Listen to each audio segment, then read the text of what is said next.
চলছে হিমঘরের বন্ড বিতরণ। শুক্রবার সকাল থেকেই শুরু হয়েছে আলু চাষিদের হিমঘরে আলুর বন্ড নিতে লাইন। শনিবার সকালে 11টা নাগাদ দেখা গেল হিমঘরের সামনে প্রায় 2000 করে চাষি জমা হয়েছেন। চাষিরা জানান মাত্র 20 বস্তা আলু রাখার বন্ড মিলছে। জেলা জুড়ে কম বেশি চিত্রটা একই, যা প্রয়োজনের তুলনায় বেশ কিছুটা কম। তাই এলাকার চাষিদের দাবি হিমঘরের আরও ইউনিট বাড়ানো সহ সরকারি উদ্যোগে নতুন নতুন হিমঘর তৈরি হওয়ার।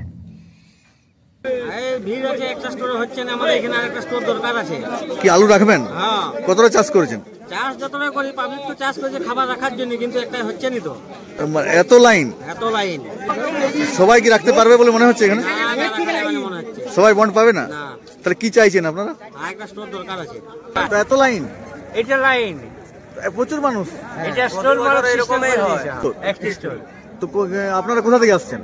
আমাদের যে বিভিন্ন রকম আছে, যে ফুলকুসুমা থেকে আসছে, কেউ রানীমান থেকে আসছে, বাড়িকুল থেকে আসছে। একজন কতটা আলু রাখতে পারবেন এখানে?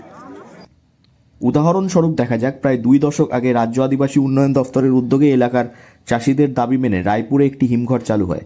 হিমঘর তৈরির পর এলাকার চাষিদের আরও উৎসাহ বাড়ে আলু চাষে। ফলে চাষ বেড়েছে, বাড়েনি নতুন কোনো হিমঘর, বাড়েনি এই হিমঘরের আর নতুন কোনো ইউনিটও।